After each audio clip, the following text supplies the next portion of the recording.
বাধার মুখে শীত, চলতি উইকেন্ডে বৃষ্টির সম্ভাবনা রয়েছে উপকূলে। শীতের আমেজ থাকলেও জাঁকিয়ে শীতের সম্ভাবনা আপাতত নেই। বিক্ষিপ্ত বৃষ্টির সম্ভাবনা থাকছে রাজ্যের 2-1 জেলায়। 30শে নভেম্বর শনিবার বৃষ্টির সম্ভাবনা উপকূলে। সপ্তাহান্তে বৃষ্টির সম্ভাবনা থাকছে পূর্ব মেদিনীপুর, দক্ষিণ 24 পরগনার বিভিন্ন এলাকায়। আর এর জেরে দিনের তাপমাত্রা কমলেও বাড়বে রাতের তাপমাত্রা, ফলে সাময়িকভাবে গায়েব হতে পারে শীতের আমেজ, বাড়তে পারে কুয়াশার দাপট।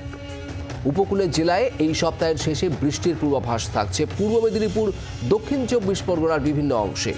এর পাশাপাশি দক্ষিণবঙ্গের আরও একাধিক জায়গাতেও বৃষ্টির সম্ভাবনা থাকছে। অয়ন ঘোষাল আমাদের প্রতিনিধি রয়েছেন আমাদের সঙ্গে সরাসরি। অয়ন, শীত ধাপে ধাপে কিছুটা হলেও পারদ পড়ছিল, আমরা গত কয়েকদিন ধরে দেখছিলাম, আর এবার সেই শীতই বাধার মুখে পড়তে চলেছে, ঠিক কি খবর? দেখো, শীতের পথে অবশ্যই শুভদেব, শীতের পথে যে বাধা আসবে এটা অবশ্যম্ভাবী ছিল। তবে সেই বাধা একটা সৌভাগ্যক্রমে সরাসরি কিন্তু দক্ষিণবঙ্গে আসছে না।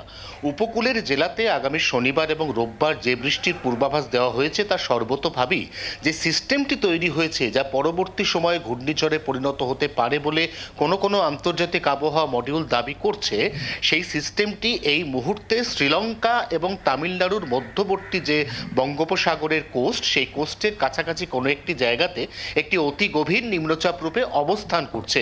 আগামী 24 ঘন্টায় এটি শক্তি বাড়াবে এবং তার পরবর্তী 24 ঘন্টায় এটি আরও শক্তিশালী হয়ে একটি ঘূর্ণিঝড় তৈরি হতে পারে বলে দাবি করা হচ্ছে কোনো মডেল থেকে। এবং যদি ঘূর্ণিঝড় হয় তাদের নাম হবে ফিনজাল। তার প্রভাবে দক্ষিণবঙ্গের উপকূলের জেলাতে এই উইকেন্ডে বৃষ্টি, কলকাতা সহ বাকি গাঙ্গেয় দক্ষিণবঙ্গে বৃষ্টি হয়তো হবে না, কিন্তু আকাশ মেঘলা হয়ে যাবে, বাতাসে আপেক্ষিক আর্দ্রতা বা জলীয় বাষ্পের পরিমাণ বাড়বে। অতএব শীতের যে অবাধ উন্মুক্ত গতিপথ, এই গতিপথ বাধাপ্রাপ্ত হতে চলেছে। অতএব নভেম্বর মাসে আর জাঁকিয়ে শীতের কোনো সম্ভাবনা রইল না। অতএব জাঁকিয়ে শীতের জন্য অর্থাৎ কলকাতা সহ গাঙ্গেয় দক্ষিণবঙ্গের পারদ 11 বা 12 ঘরে নামার জন্য আমাদের অপেক্ষা করতে হবে ডিসেম্বরের দ্বিতীয় সপ্তাহ পর্যন্ত।